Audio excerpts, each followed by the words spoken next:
आप देख रहे हैं राज समाचार। ये ज़माना अलग हो गया है कि भगवान से भी लेन देन का मामला चल रहा है कि आप मेरा ये काम कर दो तो ये हो जाएगा, और काम एक भी नहीं हुआ तो भगवान बदल ले कि वही कहीं और माथा टेकते हैं, यहाँ तो काम हो नहीं रहा। तो ये भक्ति नहीं होती। तो एक तो जो परसेप्शन भक्ति का बन गया है कि भजन कीर्तन पूजा पाठ कर लिया और भक्ति हो गई। भक्ति का असल मीनिंग है सरेंडर, समर्पण। और समर्पण व्यक्ति कब करता है? जब पहला चीज विश्वास होता है कि वो जो भी करता है वो सही करता है। मुझसे कई बार लोग पूछते हैं कि आप बहुत ज़्यादा डिप्रेशन में नहीं जाते, या कोई आपने सब कुछ देखा है, चाहे स्ट्रगल है, इंसल्ट है, रिजेक्शन है, हर फील्ड में हर चीज़ होती है। अगर आप आगे बढ़ रहे हैं, कोई पोजीशन पे जाने की कोशिश करें, तो आपको इनका सामना करना पड़ेगा। ये जिंदगी के साथ आता है, तो आपको सामना। लेकिन मुझे कभी दिक्कत नहीं दी ये चीज़ें। क्यों? क्योंकि जो मैंने कहा समर्पण, मुझे पता है कि एक ऐसी शक्ति ऊपर बैठी है जो मेरा बुरा नहीं चाहती। तो कई बार बुरी चीजें भी मेरी जिंदगी में हो रही है, मुझे पता है वो मेरे अच्छे के लिए है, क्योंकि वो कर रहा है। तो ये समर्पण, ये भक्ति है। तो ये आपको हारने नहीं देती। क्यों हारेंगे आप? क्योंकि आपको पता है ना कि वो हारने देगा नहीं। तो आप अपने आप गिरे, आप फिर उठेंगे कि नहीं भाई अभी गिरना शायद जरूरी होगा, उसका इशारा है, इसीलिए चलो फिर उठते हैं, फिर आगे बढ़ते हैं। तो अर्जुन ने भी जब समर्पण की बात गीता जी में आती है, तो कई लोग कहते हैं कि धर्म का मतलब होता है अंधविश्वास। नहीं, क्योंकि अगर अंधविश्वास होता, अंधविश्वास में क्वेश्चन करना अलाउड नहीं होता आपको। गीता अगर सिर्फ भगवान की बात होती तो 2 पन्ने में खत्म हो गई होती। ये दोनों के बीच की बात है, जिसमें अर्जुन ये जानते हुए कि सामने कौन खड़ा है, क्वेश्चन करने की तो कोई सवाल ही नहीं था वहां पर कि भगवान लड़ने बोल रहा है, क्या क्वेश्चन करना। पर उसने कंटिन्यूअसली क्वेश्चंस किए हैं, पर उसका भी नाम आया था समर्पण, कि वो समर्पित होकर क्वेश्चन कर रहा था कि ये जो खड़ा है ये मेरे हर सवाल का जवाब जानता है, ये मुझसे कभी कुछ गलत काम नहीं कराएगा। लेकिन इसका मतलब ये नहीं कि मैं अपनी जिज्ञासा बाहर नहीं निकालूंगा, मैं अपने क्वेश्चंस पूछूंगा। तो भक्ति का अर्थ यही होता है कि पहला निष्काम होता है। क्या फायदा मत ढूंढिए कि मेरा काम नहीं हुआ तो भगवान है ही नहीं। भाई भगवान कहाँ है? भगवान होते तो ऐसा होता क्या? वो तो इंसान है, इसीलिए ऐसे हो रहे काम। भगवान ने तो सबको देखे, बच्चा तो मासूम ही होता है, बड़े होके खराब हो जाता है। कोई बच्चा गलत आपने देखा है क्या? छोटा सा बच्चा ही डॉन बनने के बारे में सोच रहा है, वो तो बच्चा ही होता है, मासूम होता है, सच्चा होता है। तो भगवान इसलिए कहते बच्चे भगवान का रूप है, क्योंकि वो एकदम प्योर होते हैं। बड़े होने के बाद हम काम खराब करते हैं और नाम फिर हम भगवान का देते हैं, क्योंकि हमको इल्जाम लगाने के लिए लोग चाहिए। ये फेलियर्स के लिए भी, आप फेलियर्स के लिए भी हम कहते हैं मेरा काम अच्छा नहीं था, मेरा समय अच्छा नहीं था, मुझे पेरेंट्स ने सपोर्ट नहीं किया, मेरे पास ये नहीं था। वरना अगर देखा जाए इन्हीं सिचुएशन में कई लोग हैं जो काम करके आगे बढ़ जाते हैं। तो करने वाला तो कर लेगा, नहीं करने वाला इल्जाम लगाएगा। तो वो इल्जाम अभी हमें ऐसे दिखता है, एक ऐसा कोई है जो सामने तो खड़ा नहीं है, भगवान लगाओ इल्जाम। एक फोटो है ना इंटरनेट पे कि भगवान खड़े, छोटी बच्ची खड़ी है, छोटी बच्ची के हाथ में एक टेडी बेयर है। तो भगवान वो मांग रहे हैं और वो बच्ची बोली मुझे बहुत अच्छा लगता है, मुझे नहीं देना। उसको नहीं पता कि भगवान के पास पीछे एक बड़ा सा टेडी बेयर रखा है और भगवान उसको कह रहे कि बस दे दो और मुझ पे विश्वास रखो कि वो दे दो छोटी चीज जो तुमसे, आपको वो बुरी लग रही है उस वक्त कि मेरे साथ गलत हो गया या मेरा छोटा काम नहीं हुआ, मैंने तो इतनी पूजा की थी, इतना काम किया था। शायद तुम उस काम के लिए नहीं बने हो, तुम और बड़े चीज के लिए बने हो।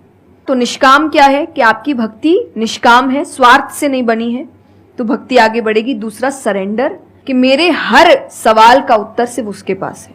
तो ये 2 चीजें भक्ति बनाती, 2 चीजें जो भक्ति में। तीसरा हम जब करते हैं सत्संग, जो उन्होंने कहा सत्संग का एक सत्य के संग। तो सत्य कौन है? जब हम शास्त्रों में देखते हैं, सबसे पहला श्लोक जो श्रीमद् भागवत में आता है वो भगवान का स्वरूप बता रहा है। उसमें है सच्चिदानंद रूपाय। सच्चिदानंद का मतलब होता है 3 चीजें मिलकर बनती है, वो है सत, चित और आनंद। जो ये 3 चीजों को जीवन में समझ लेगा सही से, उसने भगवान को समझ लिया, क्योंकि भगवान का रूप ही सच्चिदानंद है। तो सबसे पहला है सच, जो कहा गया सच की राह पर चलो।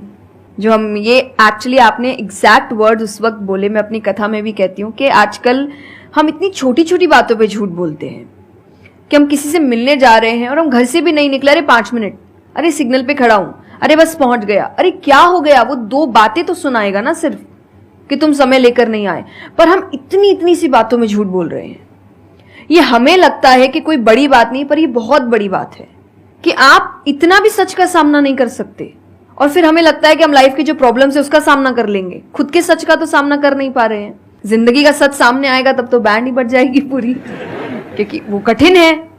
जिंदगी आसान नहीं है, किसी के लिए नहीं, भगवान के लिए भी नहीं हुई। आप राम जी को उठाइए, कृष्ण जी को उठाइए, जब तक यहां रहे कोई सुखी नहीं रहा।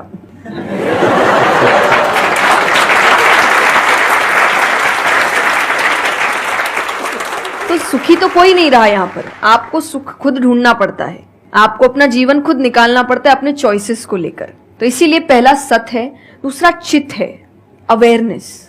हम अवेयर नहीं है चीजों को लेकर, हम इग्नोर करते हैं। अवेयरनेस और इग्नोरेंस ये ऑपोजिट्स हो गए कि आप कोई भी चीज आपको समझ नहीं आ रही है, नहीं है। मैं अधिकतर नास्तिक लोगों को आप देखिए, उनको अगर पूछे ना भगवान को मानते हैं, तो उनके पास एग्जैक्ट रीजंस नहीं होते कि क्यों नहीं मानते। बस नहीं है, दिखा नहीं, मुझे नहीं दिखा तो नहीं है। तो तुम्हें तो बहुत चीजें नहीं दिख रही। मेरे पापा इस पर मैंने एक बार उनसे क्वेश्चन किया था कि बोले तो पापा कैसे जवाब दे। तो पापा बोले उनको पूछना उन्होंने अपने परदादा को देखा था। देखा तो नहीं होगा।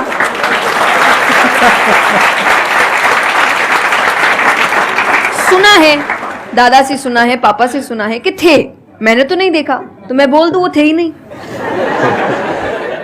कुछ तो सच्चाई होगी, उसको ढूंढने की कोशिश करो। मैं धर्म के लिए हमेशा कहती हूं कि आपको ढूंढना पड़ेगा। भगवान, मेरे पापा ने मुझे एक बात कही थी, भगवान मानने की चीज है, जानने की नहीं। जानना क्या होता है, पहले इस्तेमाल करे फिर विश्वास करे।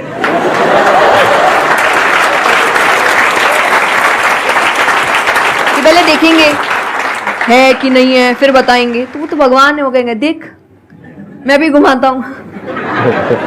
वो भगवान है भाई। उनको अगर आप बोलोगे कि मेरे सामने आ, मुझे दिखा तू है कि नहीं, तो बोलेंगे घूम, नहीं दिखाता, कभी नहीं हुई, नहीं जा। तो भगवान मानने की चीज है, मानो वो अपने आप जना देंगे वो कहां है। तो भगवान के लिए माना गया कि पहले आपको मानना पड़ता है, दैट इज सरेंडर, कि मैं मानता हूं, मैं इसीलिए पढ़ रहा हूं। अधिकतर लोग अभी पढ़ क्यों रहे हैं, जान क्यों रहे, गलत साबित करने के लिए। और दुनिया के लिए भी, आप किसी भी चीज को जानने की कोशिश करो तो सिर्फ एक खाली दिमाग से जानने की कोशिश करो, अपने दिमाग से नहीं कि मुझे गलत साबित करना इसीलिए पढ़ता हूं चलो। तो फिर आपका दिमाग सीधा उस गलत बात पे ही जाएगा कि देखो मैंने तो बोला ही था गलत है। और उसके आसपास कितनी अच्छी बातें लिखी होगी आप देखेंगे नहीं, पर आपको जो बस साबित करना है, आप उस लोग सुनते भी आजकल इसीलिए है। मैं कथा में एक बात कहती कि बस आजकल कथा ही बची है सुनने वाली चीज, वरना आप कहीं भी दो लोगों को देखिए वो बोलेगा मैं बोलता हूं, नहीं मैं बोलता हूं, नहीं मैं बोलता हूं। दुख देखिए किसी के, प्रॉब्लम्स को एक बोलता है मेरी जिंदगी अच्छी नहीं चल रही, अरे मेरी उससे भी खराब है। आप किसी से मदद भी कहाँ मांगेंगे कि वो एक दुख सुनाओ वो 4 सुनाता है, क्यों क्या ही मदद मांगे कि तो मेरे से दुखी है, तू मेरे से और 500 रुपए रख भाई। ये तो लोग हर वक्त कोई सुनना नहीं चाह रहा, और सुन भी रहे हैं तो इसीलिए कि ताकि बस मैं बोल सकूं, कि ये खत्म करे बस जल्दी से चुप हो ताकि मैं बोलूं। तो ये बंद करिए। भगवान ने अर्जुन की पहले पूरी बात सुनी थी, एक बार भी बीच में इंटरप्ट नहीं किया, उसकी पूरी बात सुनी। क्यों? तभी वो आंसर ठीक से कर पाएंगे। अगर आप बीच में हर चीज में इंटरप्ट करेंगे, लोगों के ओपिनियंस में इंटरप्ट करेंगे, तो आप उनकी बात को नहीं समझ पाएंगे। जितना सुनेंगे उतना सीखेंगे, क्योंकि बोलोगे तो वही जो आता है, पर सुनोगे तो कई बार ऐसी चीजें पता चलेगी जो नहीं पता, जो नहीं आता है।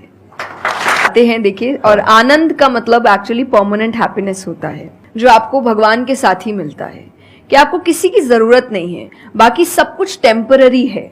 और टेम्पररी खुशियों के लिए भगवान ने अर्जुन को लड़ने के लिए इसलिए नहीं बोला था कि तेको राज्य मिल जाएगा, खुशी मिलेगी, पैसा मिल जाएगा, नहीं। एक परमानेंट हैप्पीनेस थी कि मैंने अपना काम अच्छे से किया, उसके लिए लड़ो। तो जो भी काम कर रहे हो परमानेंट क्या है उसमें वो देखो, और ये आपकी सक्सेस पे भी काम आता है।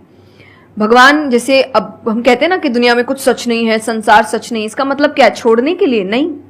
क्या आप पहली चीज जब दुख आ रहा है तो डिप्रेशन में मत जाओ, क्योंकि आप जानते हो ये भी परमानेंट नहीं है, टेम्पररी है, कल फिर ठीक हो जाएगा। खुशी आ रही है तो घमंड मत करो, ये भी निकल जाएगा, ये पोजीशन भी ज्यादा समय तक रहेगी नहीं, तो उसको रखने के लिए काम करते रहो। तो भगवान हर चीज में कहते बैलेंस्ड रहो, और परमानेंट वो है उसके पीछे भागो।